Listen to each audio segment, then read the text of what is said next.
blackberries, blackberries, blackberries, blackberries, government issued blackberries, government issued blackberries, government issued blackberries. They were blackberries. They were blackberries. They were blackberries. Man, this looks like government issued equipment. Man, this looks like government issued equipment. Man, this looks like government issued equipment. Man, this looks like government issued equipment.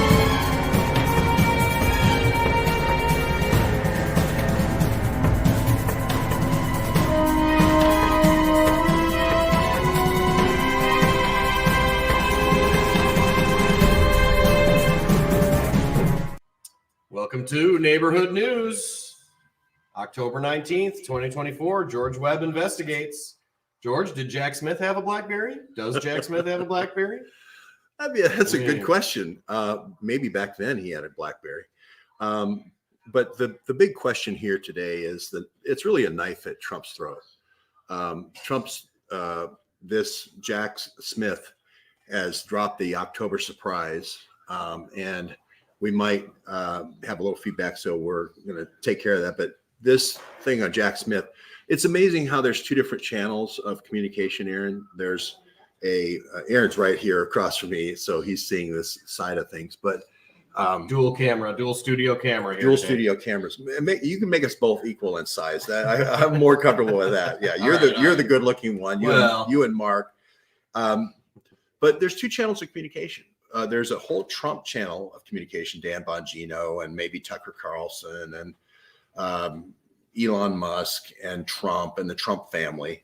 And they're talking about on one channel, on a completely different channel, to the things that the Democrats are talking about. If you go to the Democratic, followers or influencers or whatever, they're all talking about Jack Smith.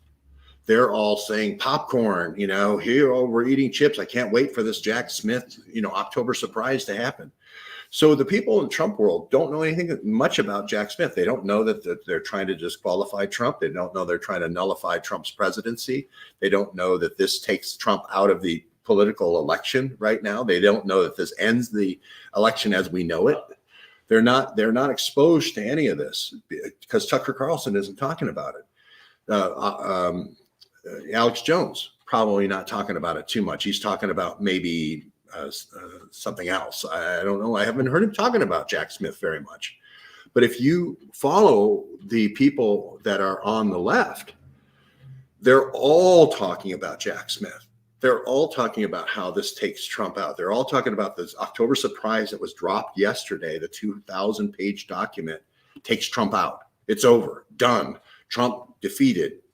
Vanquished. He's over with, right? And so this is the Substack I wrote this morning, and I call it the big nothing burger. Why is it a nothing burger, right? Why did Jack Smith cook the biggest nothing burger ever? Because the false narrative would have been able to be projected if there hadn't been incontrovertible video evidence of January 6th there that day.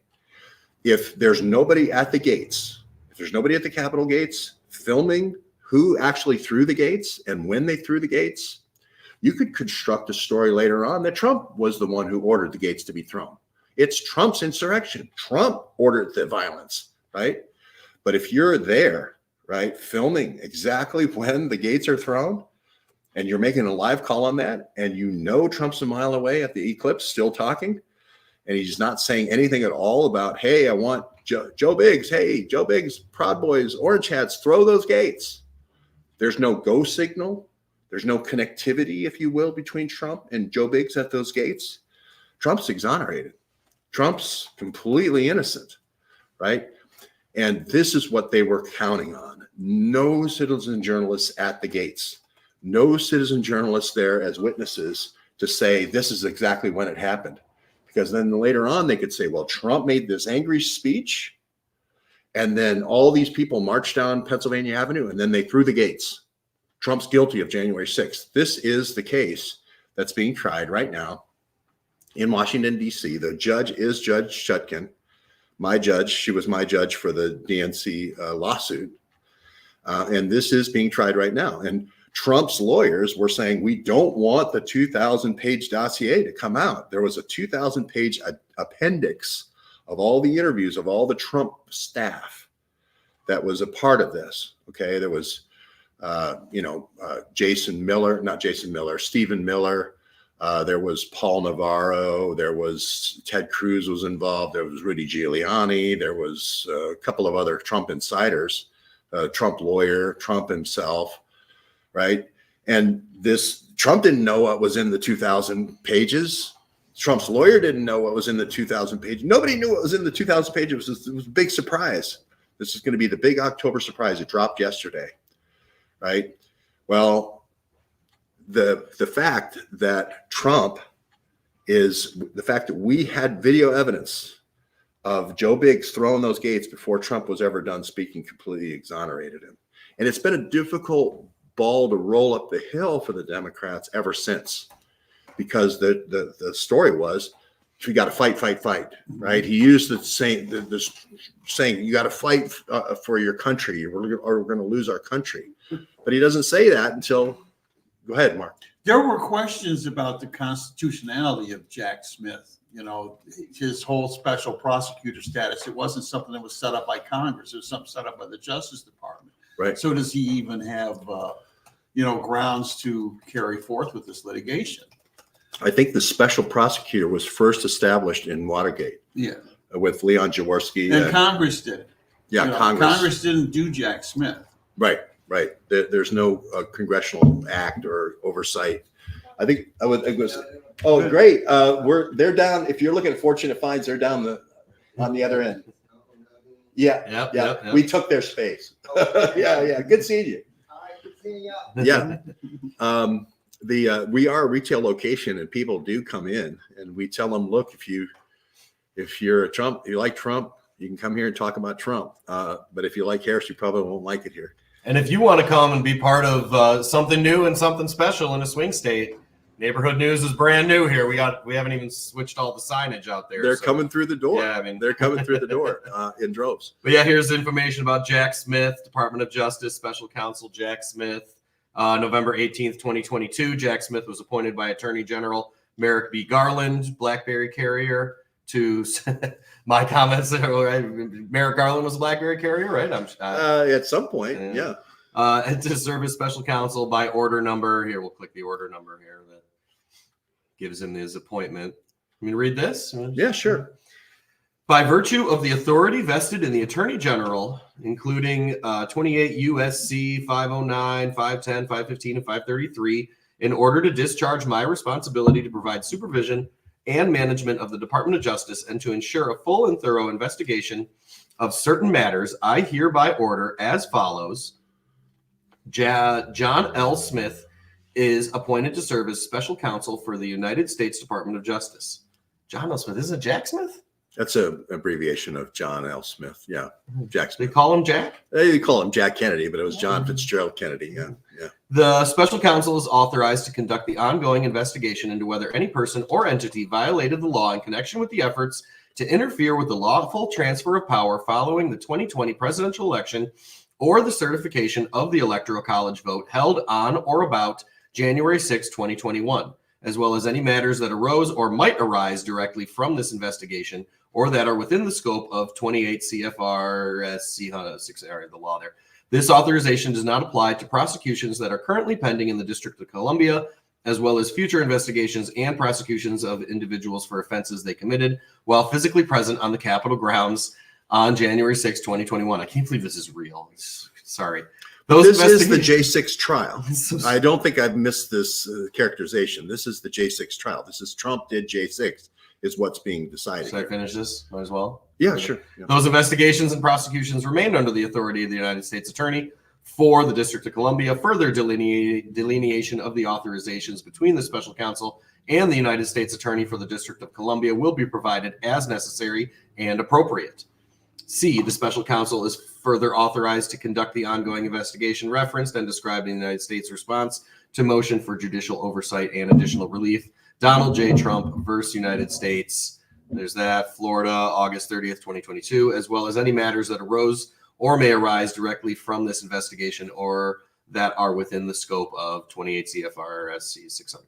The special counsel is authorized to prosecute federal crimes arising from the investigation of these matters. The special counsel is also authorized to refer to the appropriate United States attorney discrete prosecutions that may arise from the special counsel's investigation. And then sections of Title 28 of the Code of Federal Regulations are applicable to the special counsel. Merrick Garland signed that on November 18th, 2022. So just reading the official documents there, but it's a joke. I mean, is this all they have?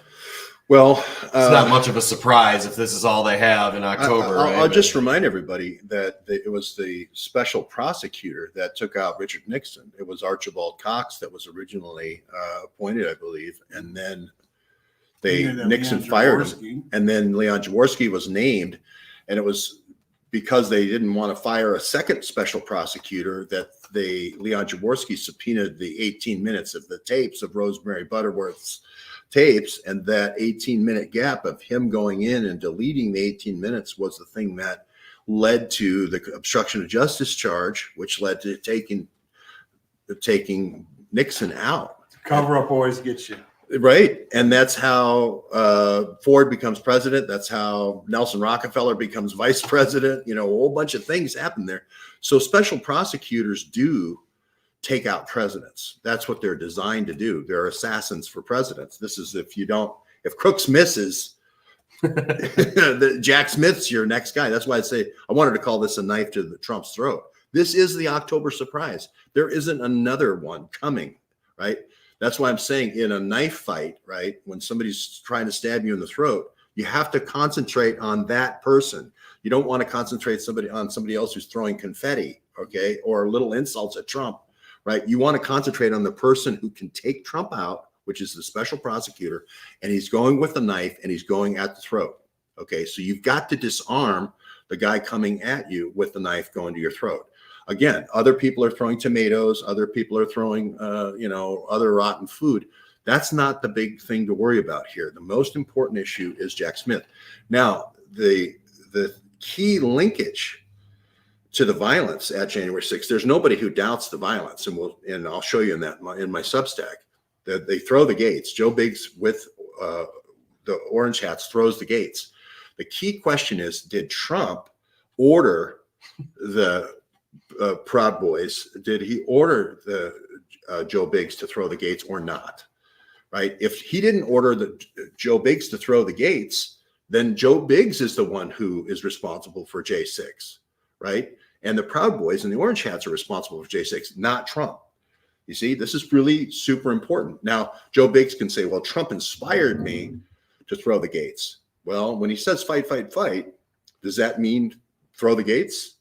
Right? So there's a big question here, and it's very important. And that's why the live call is so important, because what they wanted to do was have Trump finish at 12:30. They wanted Trump to walk down Pennsylvania Avenue.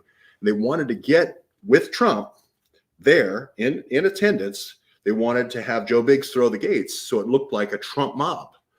And by Trump talking so long into I think he talked to 1:12, and the gates being thrown at 12:48, that threw the timing of this thing completely off, right? And that made it disjointed, and that took Trump out of the picture. That's the key thing here to exonerate Trump. Now, if you go to my Trump aide deposition is informed here. Here's the aide running up to Trump. There's a rally. Or sorry, sir, there's a riot. Trump says, "Oh, really? Let's go see." And then the aide handed him the remote control and got him a Diet Coke. Ooh, they got him now. It's like, well, how is that? I mean, like, what are we even talking about here? That's like saying Napoleon, I mean, is Ooh, not even at Waterloo. He's not even at Waterloo. He's in Charleroi, 20 miles away, getting updates. They're riot. There's a battle going on in Waterloo. It's hard to say Napoleon's running the battle. And that's Diet Coke. Really, that's the important part of the investigation, that he had time for a Diet Coke in the middle there. I mean, like, what are they talking about? Is this the most important election in world history? And here, this is really what we're dealing with, everyone. You know, and let's be prudent. And the reason why we're doing this space is this streaming is I can't do spaces anymore. I can't. I've had that taken away, and I can't do live streaming on my Twitter anymore. And I'm finding it. I'm not even getting the option to retweet this on my Twitter, which is something I normally do get. So I'm a little bit disturbed by that. But my point here is that both sides agree that this is the most important election in history. Both sides agree that this isn't just about the election. It's about democracy and whether democracy will survive. Their side has said that Trump's a threat to democracy and authorized a NATO assassin, right, or several NATO assassins. And this side, our side, Trump's side, Elon Musk is saying the same thing. The reason why Elon Musk is paying $47 to register people in swing states is because he says it's the last election in history. So the most important thing, the most important bomb, the most important threat they have for the most important election in history is the October surprise, is this 2,000-page dossier that came out. Yeah, but I don't know, 2,000 pages, it just tells me this is some verbose body that you would never be able to read, like the Obamacare. You got to pass in order to see what's in it. And it's probably a 2,000-page nothing burger. It is. Actually go through it. It will destroy Jack Smith's investigation if people start reading it and start taking it apart. You're exactly right, and that's where ChatGPT comes in, because ChatGPT, I took ChatGPT and looked at the 2,000 pages. I looked at the key people. I put it in the Substack. If you go in the Substack, you'll see the key testimony. You'll see that there's only one mention of Joe Biggs. There's only one mention of Proud Boys. Right. What's that? Ray Epps is they've hidden Ray Epps. Yeah. They've hidden Ray Epps. But if you go to my Substack, Aaron, you'll see that right at the top of the Substack, you'll see the 10,000. If you go up, that's that's the video. Yep. I do a before, during, and after of the crime of Joe Biggs to prove who's responsible. But if you stop that and here we're going to switch it. I got you. Right, and you go up, you'll see the 10 people that are involved. And there's only one mention. There's the 10 people. 8 people? Or 8 people. So Donald Trump, John Eastman, legal advisor who developed constitutional arguments for delaying the certification of the electoral results. Rudy Giuliani, of course, we all know Rudy Giuliani. Peter Navarro released a 36-page report alleging fraud, which was cited by Trump to support his claims. Mark Meadows, Trump's chief of staff, present during several discussions about how to challenge the election results. Stephen Miller, involved in discussions about presenting claims of election fraud to the president. Mike Pence, we all know Mike Pence, and Ted Cruz worked on a motion to establish a 10-day commission to investigate election irregularities. Pence wasn't allowed to do, what he was supposed to have done there. Why did they change the law to make sure now in 2024 in the election that you can't do it? They've changed the law so the vice president has no power in this. To review. Yeah. To certify. Yeah. Well, of course he did, because that's in the Constitution that the vice president does the certification as the president of Congress, as the president of the Senate. Yeah. So to recap, this is ChatGPT, and this comes from a Democratic source. This is a ChatGPT summary of the 2,000 pages of testimony. These are the 8 people, okay? And then if you scroll down, you'll see that I questioned it's their tool. I said, is there a mention of Joe Biggs and the Proud Boys in the appendix? Because this is the key case, right? If your mother says, I don't like trash on the highway, and then you go shoot a garbage man, right? Because you said I was inspired because I hated trash on the highway and the garbage man didn't pick up my trash today. That's not a linkage. You have to have someone saying, I'm going to pay you $1,000 to shoot the garbage man today. There has to be a clear conspiracy between the person ordering the hit and the hit happening, right? Same thing here. There has to be a clear linkage between Trump and Joe Biggs saying you need to throw the gates at 10 or 12:54, or you need to throw the gates at 1 o'clock, or you need to throw the gates when I say this magic word. And then the prosecution has to prove the magic word, Rumpelstiltskin. Okay, Rumpelstiltskin, we're going to throw the gates at 1 o'clock. In this evidence of 2,000 pages, and this is directly to Mark's point, they thought, oh, it'll slide through the end of the election because nobody will read the 2,000 pages. They didn't count on GPT, and they didn't count on us asking their tool about Joe Biggs. And there's only one mention of Joe Biggs. And Trump finds out about Joe Biggs after the fact. Right? Trump, yeah. Here, I'll play the role of Chat GPT on this one. Beep, beep, bop, boop. Yes, both Joe Biggs and the Proud Boys are mentioned in the documents. In particular, President Trump was asked during an interview about pardoning members of the Proud Boys, including Joe Biggs, who were convicted of seditious conspiracy in connection with the January 6th events. Trump responded that he would need to look at their cases, but expressed concerns about the fairness of their trials. And this is you. And my point is, even biased ChatGPT admits Trump didn't know anything about Joe Biggs before he threw the gates. He didn't even know who Joe Biggs was.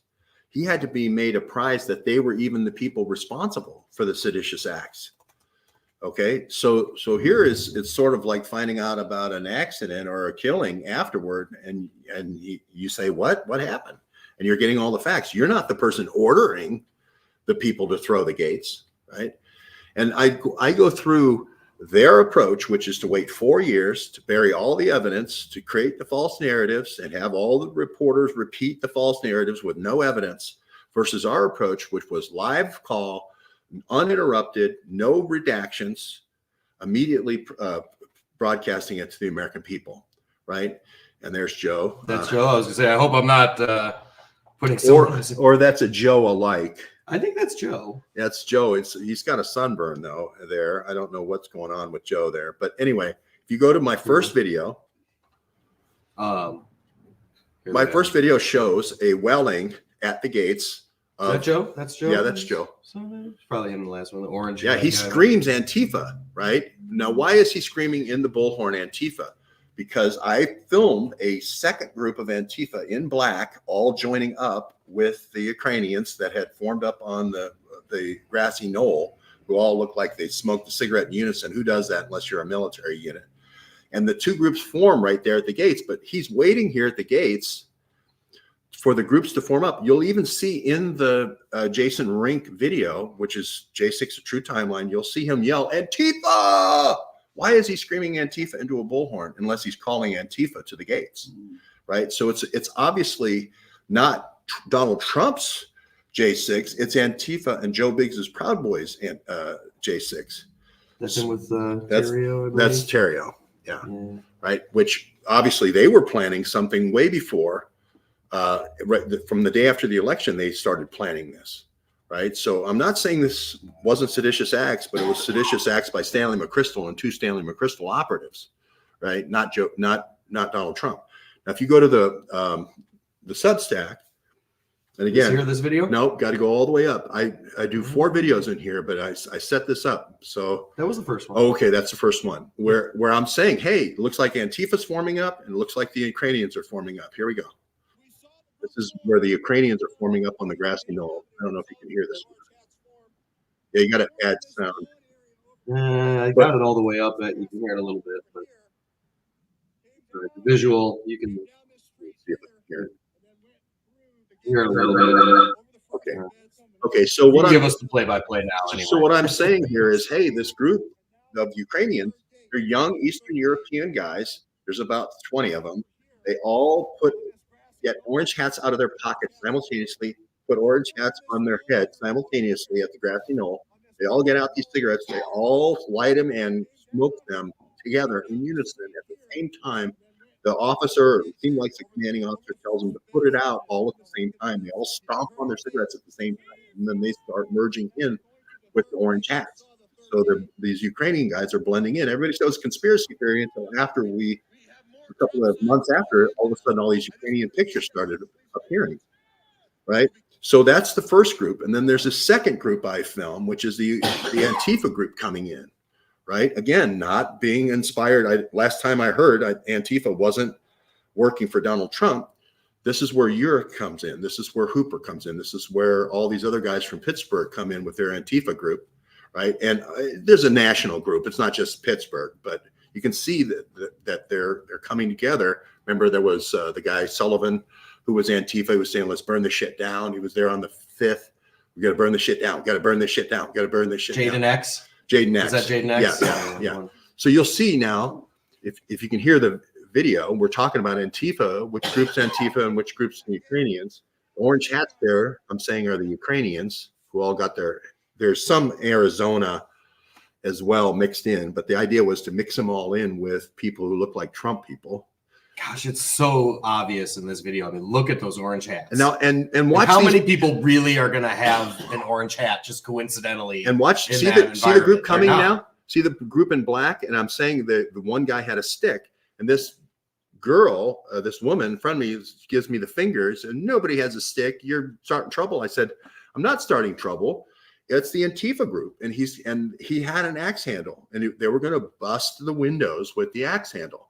Later on in Jason Rink's video, 4 years later, J6 A True Timeline, you see the axe handle, right? So this video was confirmed, right? So this is the important video of first, here's the forming up of the Ukrainians. Second, here's the second Antifa group coming in, right? They're going to go ahead and throw these gates. Now, if you go to the third video, you'll see the video I made as they throw the gates. And that's a live call. They're at the first gate. They're at the second gate. They're at the third gate. And the idea was to have the third gate obliterate the first two gates so that people coming down from the Trump block, right, down Pennsylvania Avenue, wouldn't even know about the first two gates. And they would all accumulate at the third gate, incriminating all of them without their knowledge by removing the gates, incriminating all of them when they went to the third gate. Also, use of force, use of gas, tear gas, and all these other kind of repellents and so forth was triggered by going over the first two gates. So here are all the people who are walking down Pennsylvania Avenue from listening to Trump, and all of a sudden I'm being pepper sprayed. Why am I being pepper sprayed? I haven't gone over any gates because they don't know about the first two gates being breached. They're just standing there and they're getting pelted, and they're like, "What the hell?" And the gates were little bicycle gates or little plastic grids. This is Carol, by the way. I was there. Yeah, you were there with us, and you were saying. I was on the other side, but yeah, the gates the barriers were nothing, and anybody tipped them over and you wouldn't see them at all. And that was the same on the other side too. And the other thing I think that people don't realize, a little to back up, why were there all these people? There were probably well over 1 million. One of the people that was with our group thought there might even be up to 2 million people. And we were in this crowd. You could see a sea of heads forever, and heard one of the ABC or one of the channels reporting there were 200 or 300 people, which is so absurd. So that's another example of the different kinds of news that the different groups are getting. And why were they there? They were there because there were Senate hearings in each of the states about election anomalies. And we had a reporter at Yads who had videoed most of these Senate hearings that we'd all heard, and the people in each state had them videoed locally.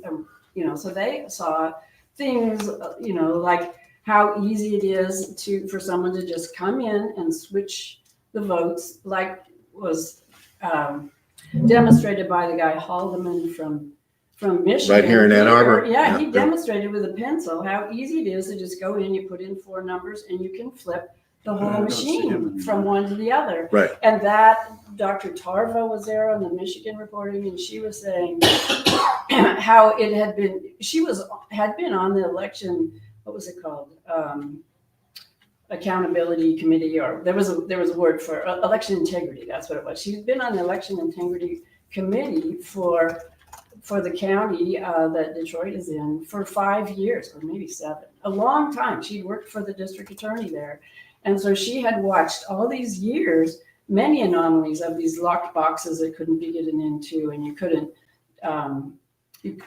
recount the votes. There was just things that were embedded that made it really difficult if there were problems that she articulated very well. I can't remember all the details, but she was an amazing witness.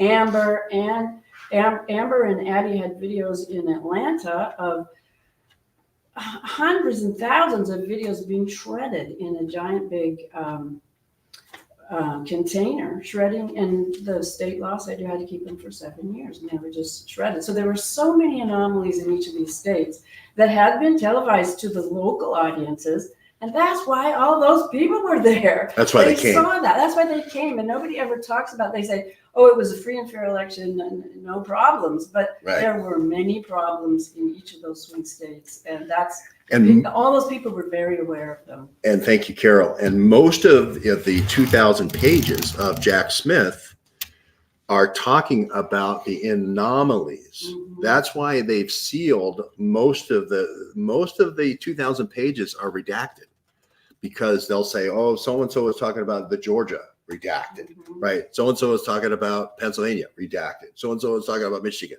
redacted. So and so was talking about this, whatever, Florida, redacted, right? They only unredacted key parts of the 2,000 pages that what they thought were incriminating. These are the most incriminating statements that they redacted, and this was going to be their October surprise. They didn't want to go over all the anomalies, so they kept those and made those redacted. But they've keyed in on this key statement Stephen Miller made, which is these people are cheating like crazy all over the place. And he said they're not playing by Marquess of Queensberry rules. And the most incriminating statement they can find out of all the 2,000 pages is they're not playing by Marquess of Queensberry rules. Well, if you look at what Marquess of Queensberry rules are, it's in boxing where you don't punch below the belt. You don't rabbit punch people from behind the head. You don't do these under the belt, below the belt moves, right? So all they have out of all the 2,000 pages in their conspiracy, proving their conspiracy, is that the Democrats are punching below the belt. That's the most incriminating statement that came out of the 2,000 statements. And that's something America needs to know. This is the most important event, right? This October surprise is the most important event in the most important election ever. So it's worth talking about. According to Elon Musk, according to Trump, according to Harris, that's the most incriminating statement. The Marquess of Queensberry rules. And I think it isn't the Democrats versus the Republicans.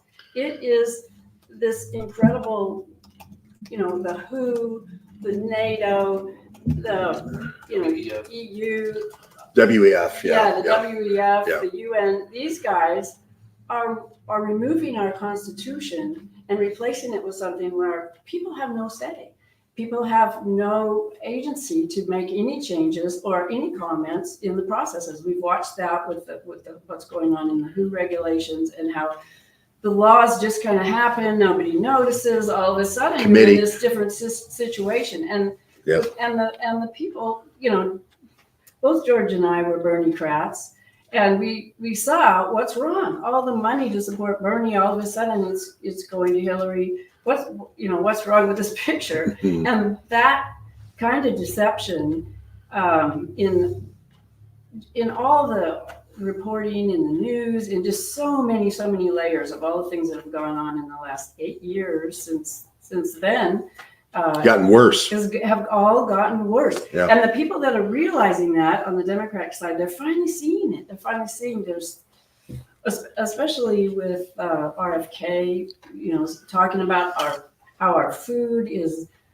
killing us. There's 10,000 chemicals that all the other countries have eliminated, all but 400. All these things that have just snuck in through our FDA, through our CDC, all these things that are deceptively changed that we don't notice. We're no longer in charge. The people making all the money are making all the rules in government. So it's really, our agency as we the people, all that's left is to say no to the WEFers, as who I call them. Yeah. But this, and we reported in 2020 of what was happening in the WHO. This pandemic was sort of starting, and we were all wondering what the heck is going on here at the beginning of 2020. And we found easily by doing a simple search that the person in charge of Fort Detrick that got in trouble for big breach, and not just a little one, but thousands of vials were just Shut missing. the whole Shut the whole fort thing down. down, and he had to quit. And what did he do? He became a consultant to the WHO, and he got in charge of. And he met the reviewing- bat lady in Africa. Yeah, but he was reviewing all the bids coming in to, deal with this. And he also started his own company and had all the monkeypox viruses right there. And he's made millions of dollars with that, getting those ready for.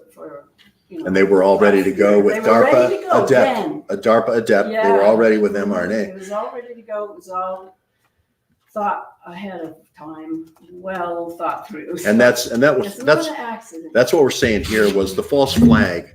The false flag, and we called it live at the time. This looks like a false flag. Antifa joining together with Proud Boys at the gates to go through together the gates, and they can't wait for Trump anymore, because if Trump keeps waiting, he might say something like, "Hey, as we walk down, let's be sure we're peaceful." So they made sure they threw the gates before Trump finished speaking, and this is the essence of the whole thing. This is the most important event and the most important election of all time. It's worth covering. And if you go to my Substack this morning, you'll see me talking about them going over each gate at the critical times, and Trump is still speaking a mile away. He's completely exonerated in this. This is the same thing, this Jack Smith thing. This is why I call it a knife at the throat. The Crooks was 130 yards shot, right? And they hit him, but they didn't kill him, right? With Trump. This is the same thing, an assassin coming up from behind and stabbing you in the back. This is yet another assassination attempt. What you're seeing, even though this October surprise seems like it's a document dump, what it really is, it's a last-ditch effort to stab Trump in the back, right? And the key role that citizen journalism played here, it showed that there was no linkage between the violence and Trump.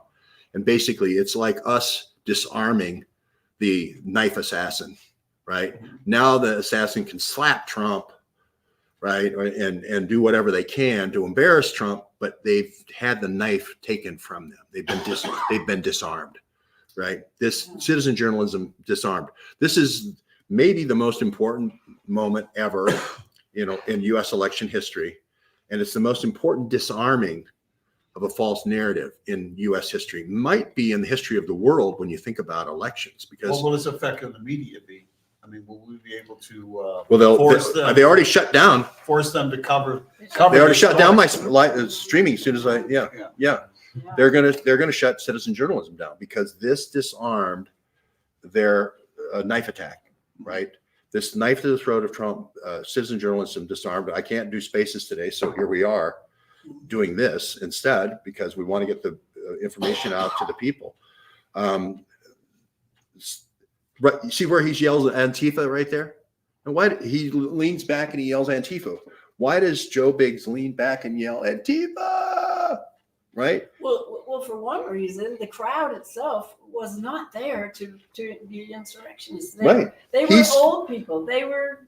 But young I catch on families. video the Yeah. Antifa guys in black coming from them, Right. merging in with the They orange were hats. all at the front, but Yeah. the people coming up, marching peacefully, like they were told, were not. They're not. interested. We're watching. We're all watching. Yeah, So they weren't gonna, it was a false flag from the very Mhm. first minutes. And this is why we didn't get any coverage of this. This is why during all the hearings of J6, this never got brought up. This was buried.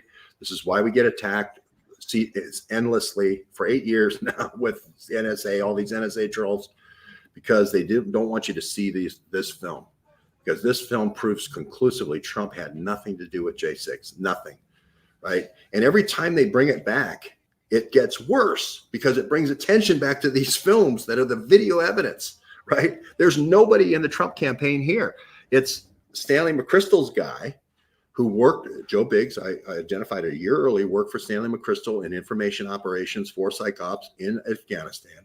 It's Stanley McChrystal's guy that throws the gates, right? It's Antifa's guys that have been funded on Capitol Hill through Debbie Wasserman Schultz and others that are throwing the gates, not Trump, right? We know Nancy Pelosi also makes a film of this, talking about the insurrectionists next door. They're the ones.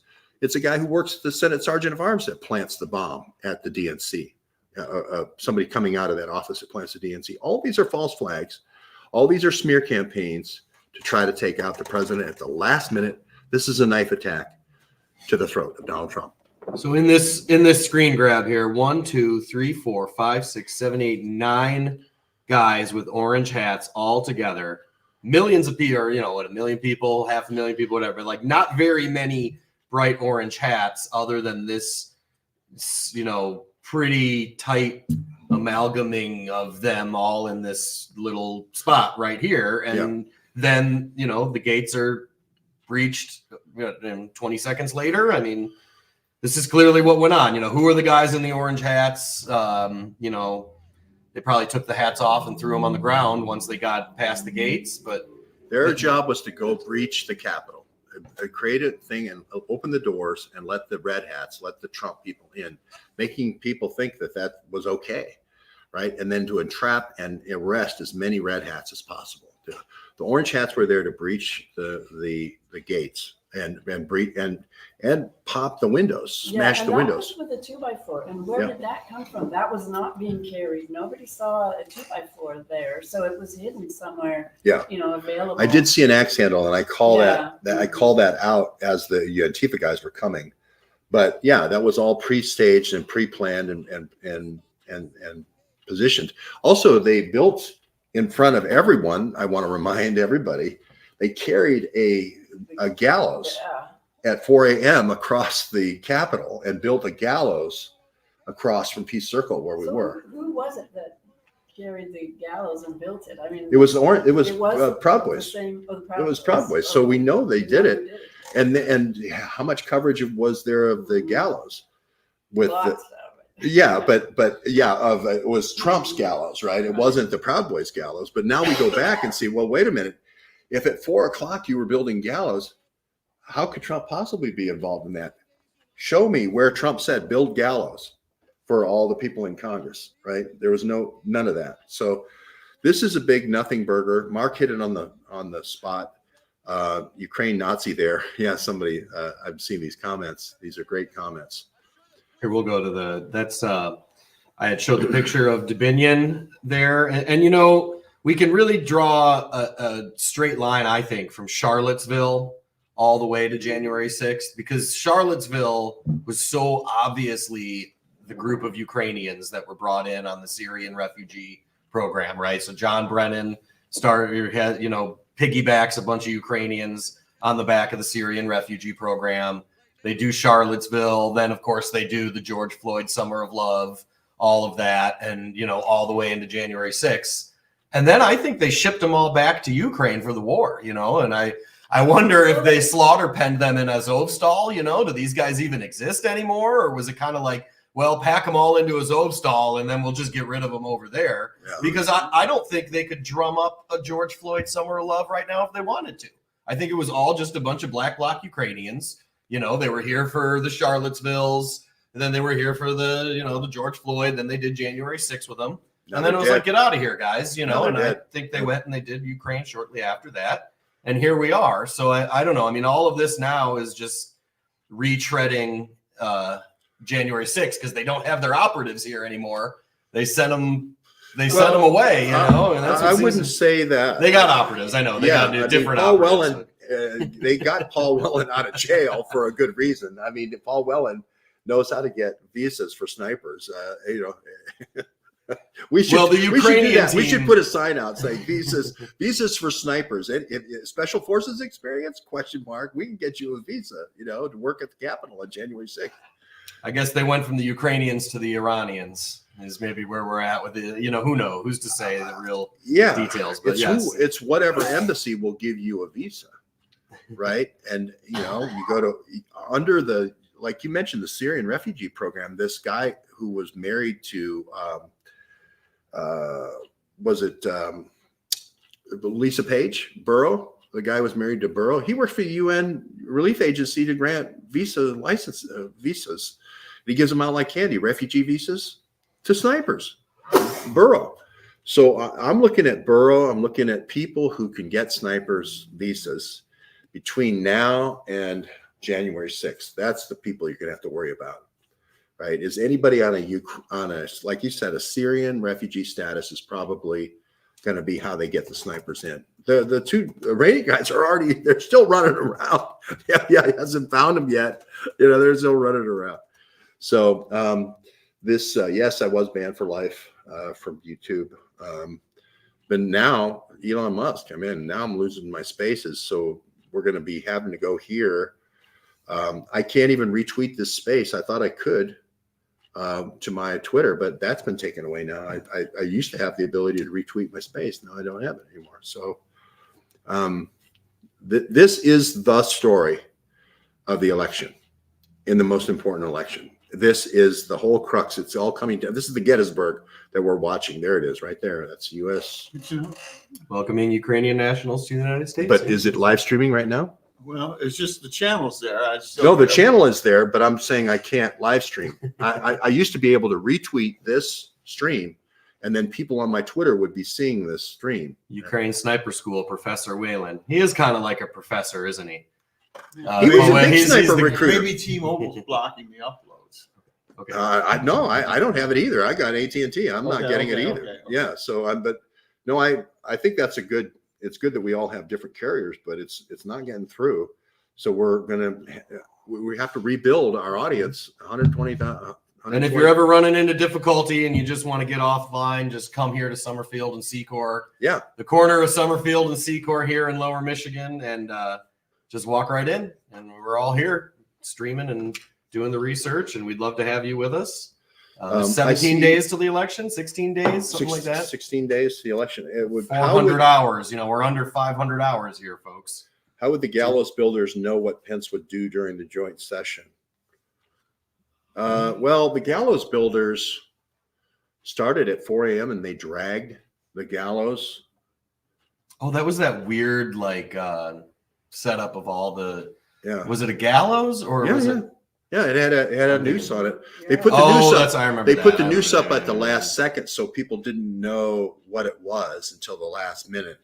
But they wanted to show, Trump's got a noose and wants to hang all the senators. Was that an Ali Alexander creation there, man? Or...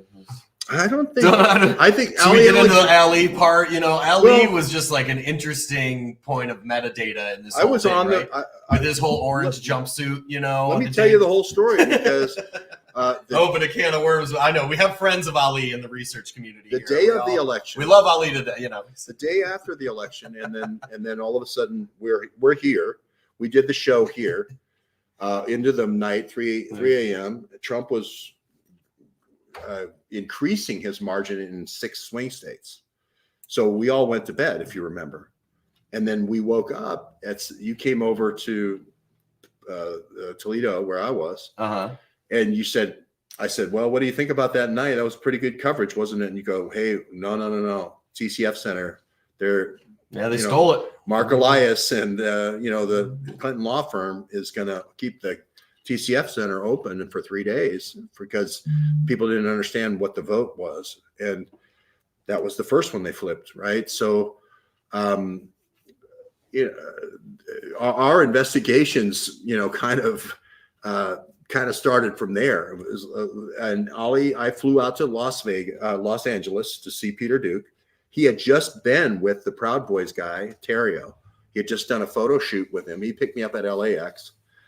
The next phone call that I get was Stop the Steal. Oh, they called you? They called Peter. Peter knows Ali and right. Was and then they were trying to say, oh, we're going to send Brendan, the gay guy, I can't remember his name. Oh, the walkaway guy. Yeah. Brendan. Someone in the chat will know who that is. Brendan something or other. They're going to send Brendan to. He was big back then. God, they were really pumping him. Yeah, we're going to send Brendan to Michigan, and we're going to send so-and-so to Florida. We're going to send so-and-so to Arizona. And we're going to stop the steal in all these states. And we're going to have people, Ali's on the phone. And we're going to have all these protests in all these different places. It was maybe 2 days after the election.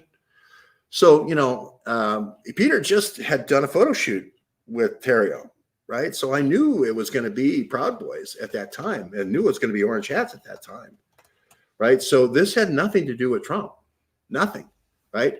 And I think they used Ali because I think he had a lot of energy. Brandon Straka. That's right. But I said, well, why are you creating your own thing? We're already there at the TCF Center. We're already reporting from there. Why are you waiting? Why is Brandon going to set up a whole new shop? This is my question to Ali. It's like, well, this is our deal.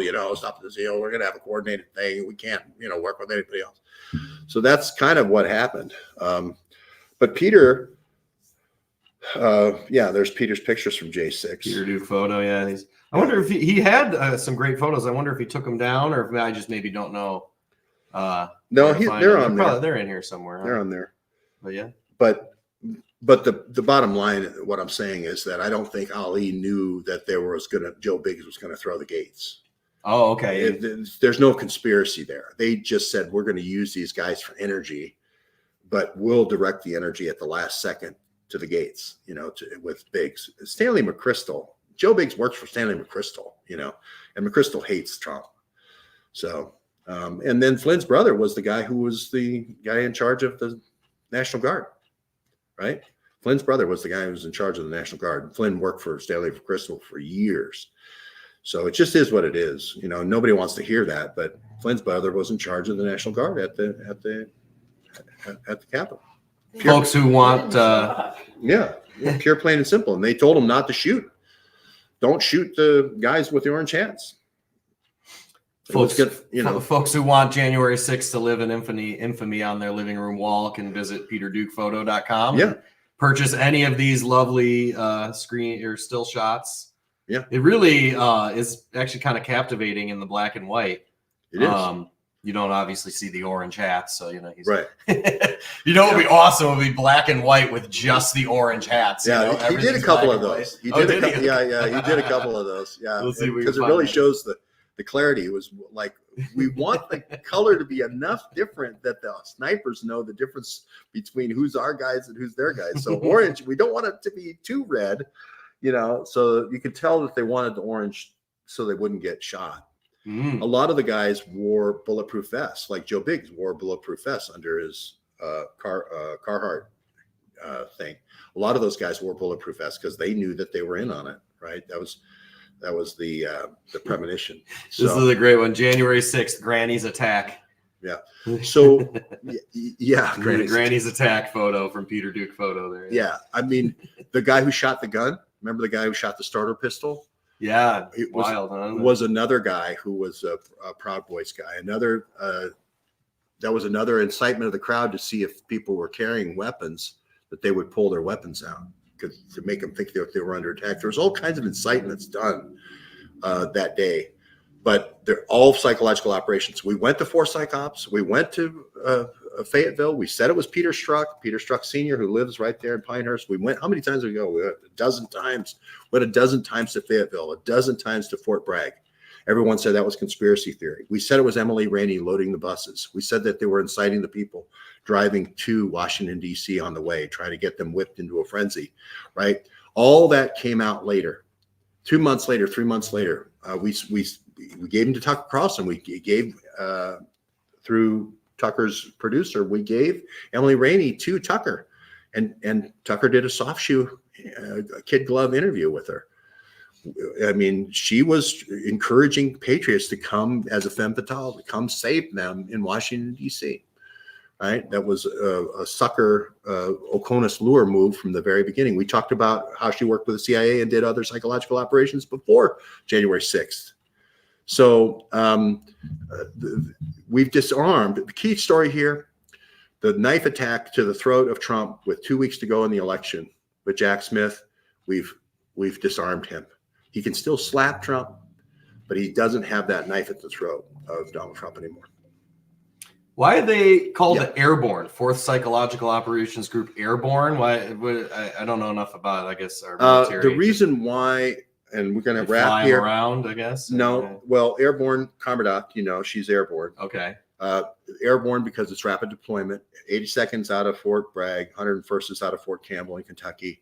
It's big. It's not a big force, big footprint, but it's a sizable footprint quickly, rapid deployment, right? They are able to be deployed by air. Correct. Yeah. Yes, Go rapid anywhere, deployment. be ready. Whereas And like the reason- land more like and the reason why psychological operations, yeah. the reason why psychological operations have to be a part of that is when you land, you parachute a whole bunch of people, you want friendlies to go, hey, come in here, get food here, hide over here, hide your parachute over here.